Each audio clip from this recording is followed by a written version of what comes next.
have you. Great radio stations across the land. Newsmax TV, joepags.com, iHeartRadio. Getting it done on the Joe Pags Show for a Thursday. And so glad to have back our friend and a great, great man. It's I'm going to call you America's Sheriff. Sheriff David Clarke from the Milwaukee County Sheriff's Department. Sheriff, how are you? Joe Pags, I'm doing great. How the heck are you doing? You know, it's a great day in America, my friend. I mean, it really is. We've had one hell of a week, have we not? You know, it's unbelievable. And the exhilaration that I still feel that came over me when it flashed across the screen that Donald Trump was the president-elect of the United States, I'm still in that moment. And, you know, I worked so hard, as did many others, including yourselves, to get this country back, get control of our government back into the hands of we the people. And, you know, I tell, you know, I say this to your listeners as well, enjoy this moment because the real work starts after this, but enjoy this moment because we worked hard. We believed. Nobody thought Donald Trump could win this election over the last, 3-4 months. Actually, ever since the convention, right. No one thought he could win it. I always did. I said that publicly, and I meant it. And I knew it was going to be close, but I'll tell you what a feeling. What a feeling indeed. My family is ecstatic. So many people I know ecstatic. A lot of people who are afraid to say they were for Trump are coming out of the woodwork now, which is kind of cool. Let's go back to Election Day, Sheriff. How'd you feel going in? I felt confident going in. You and I had talked many times before. You, Newt, Rudy, Sean Hannity, and we all felt very confident that this was going to get done. But the news media, including Fox, they were saying that day doesn't look good. It doesn't look like it's going to be a good night for Donald Trump. Where were you emotionally when that was going on? Well, what I did was I tuned it out, and that's what I advised people to do as I was talking about this thing. I was on the Trump Great America PAC tour twice this summer, including actually once this summer and then last week, and we hit 8 different cities in 5 different states, and I met a lot of great Americans, and I told them, or advised them, I said, tune that stuff out. I said, the only poll that matters is the one that's going to be conducted on November 8th. Now, obviously, I was cautiously optimistic. Yeah. I don't like to get too overconfident. I've been in elections myself, some close ones, and so I know that feeling. And, of course, there's some butterflies and, like I said, some anxiousness. And I had a little of that, but you know what? I've been through that feeling before on election night for me, and when I was feeling it, I said, something good is going to happen. I've felt this before. There's something going on here, and sure as heck, it happened. Well, was that a sign of what was going to come on Election Day? When you were out in those tours with Donald Trump, the now President-elect Donald Trump, those crowds, they were telling, weren't they? I mean, these weren't just a couple of people showing up for a photo op. These were enthusiastic, emotionally connected rallies that were blowing minds across the country. The media tried to say they didn't mean anything. Of course they did. Right. I remember all the blowhards, all the know-it-alls, the Washington elite is what I'm talking about. The media elite said he can't win this just holding rallies. This is not going to work this way. You got to have a ground game. All that technical stuff, which there is something to be said for that. But when you have a movement, much like Ronald Reagan did back in 1980. It's different, and you don't have to use that linear process. I remember them saying, Donald Trump's not raising any money. Donald Trump doesn't have any money. All we heard were the naysayers. He's not doing this. He can't do that. He's got to stop doing this. He's got to start saying that. And every time I heard it, I said to myself, Donald Trump is doing fine because his base of support, and those were the great Americans that I met, they were energized. They were enthusiastic. I'm telling you, Joe, they would have busted through a brick wall to be able to vote for Donald Trump. They couldn't wait for it. Some of them early voted. Some of them waited till this past Tuesday. But you could feel it. You didn't need a ground game. These were self-motivated people that were going to come out, and they did. My listeners in Michigan, in of course, where you're from, Wisconsin, also in Minnesota, really thought that he was going to do well. He almost won Minnesota. He did win Wisconsin, your state. He did win Michigan, where we've got 11 stations there, too. Are you surprised at all that he took 2 out of those 3? And are you surprised that he got your state? I was surprised that he took 2 out of 3. I thought the path, and here I got caught up in the linear track as well. I knew he had to win Ohio and Florida. We all knew that. Right. And we knew he had to win Virginia or North Carolina, preferably both, but not both. Right. He didn't need both, but he needed one of those 2 states, and he did that. I never saw Pennsylvania coming. I never saw Michigan coming. I was hearing Pennsylvania, but then, you get down into the final couple of weeks, and it looked like Pennsylvania might not be within reach. Now, Wisconsin, it was close. They said it was close.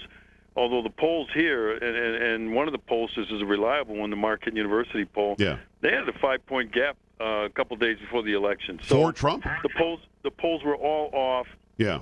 But you know what it was really in the end? It was the motivated voting base. I said numerous times publicly on national TV, I said she will not have the black turnout that Barack Obama has. He had record numbers of blacks that turned out for him. He was emotionally connected to him, they to him. They were not emotionally connected to Mrs. Bill Clinton. And now the numbers are coming in. She did not get the black support that she needed because she's not emotionally connected to them. She thought it was a given. Yeah. She had to have thought, hey, they're going to vote for me anyway. What are they going to vote for this guy Trump? Well, you can't do that in elections. So, you know, I looked at that, and sure as heck in Wisconsin, the black turnout wasn't there in the population center of Milwaukee and Dane County for her. So there just were a lot of things that she was counting on, just expecting it. It was that entitlement. I'm entitled to the black vote. Yeah. I'm entitled to the Latino vote. I'm entitled to the women vote, you know, on and on and on. You know, organized labor and that sort of thing. But true Americans that want this country back, they rose up and they took this country back. And by the way, by the numbers, Donald Trump, it's already been analyzed. He would have beaten Barack Obama in 2012 if the numbers were exactly the same. It's Sheriff David Clarke, Milwaukee County Sheriff. I know that you've been following all of this, and I want to get to some quick hits because I know that you've got really great reaction to all of it. Have you heard what Al Sharpton had to say yet? No, I didn't. Okay, I'm going to give you what Al Sharpton said. Listen. I mean, it's not the results we wanted, very sad, but we've survived almost as bad, or in some cases worse. We're dealing with a guy who used divisiveness and bigotry and won. Can you believe he said that a guy who uses divisiveness and bigotry won? Is he talking about himself? What the hell was that? You took the words right out of my mouth. Yeah, he was talking about himself. Look, that guy's a has-been. I try not to pay attention or even.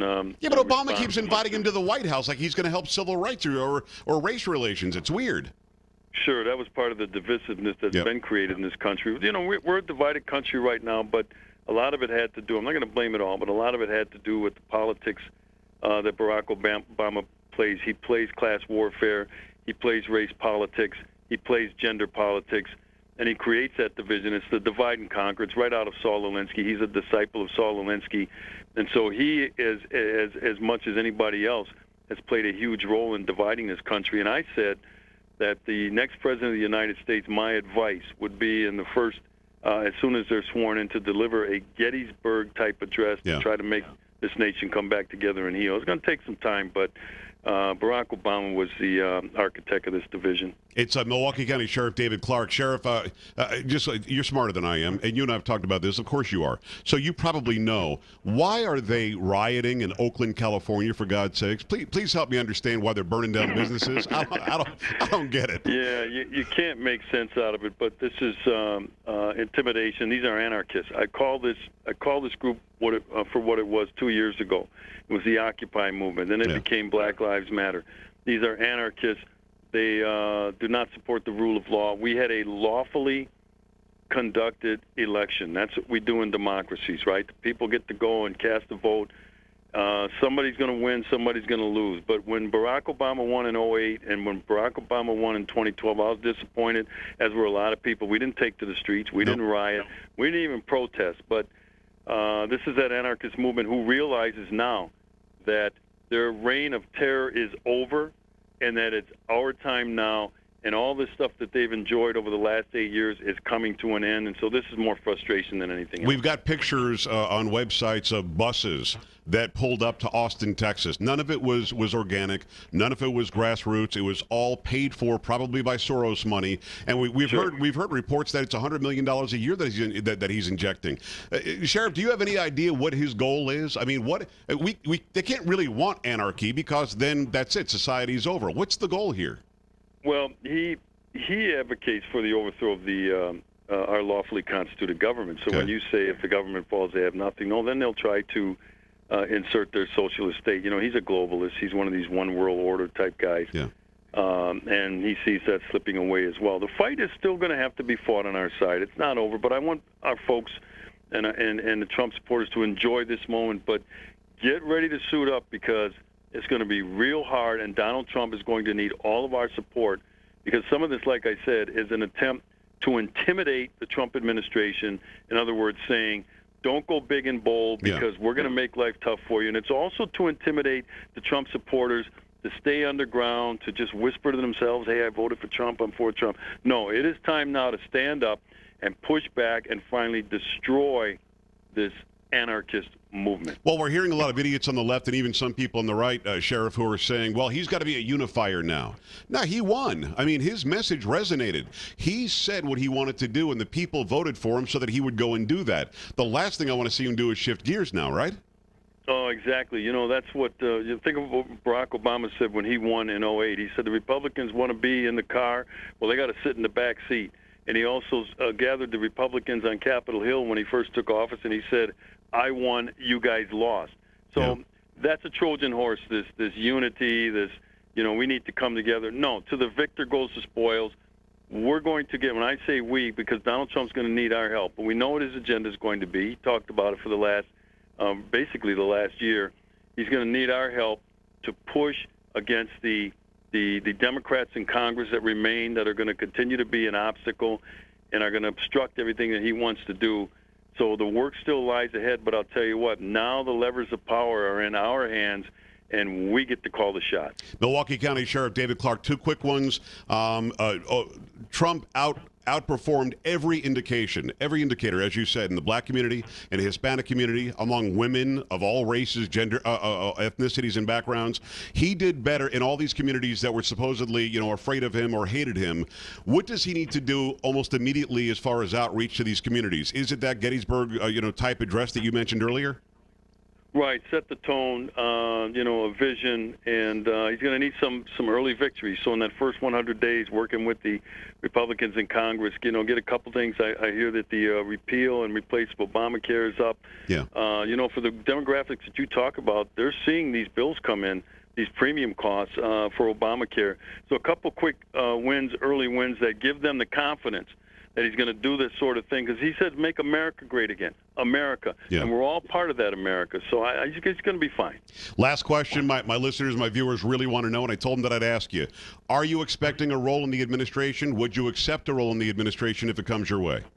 First of all, I don't expect anything. I don't have an entitlement mentality. I told Donald Trump I wanted to help him because I thought that this country needed his leadership. However, that being said, if the president asks you to serve, you step up to fulfill that duty. So if he feels that I can help him and he calls on me, sure, I will accept it, but I'm not expecting anything. I just wanted him in the White House, and so as far as I'm concerned, mission accomplished. I want to get it on the record. We would be very fortunate as Americans if you are, in fact, part of this administration, Sheriff.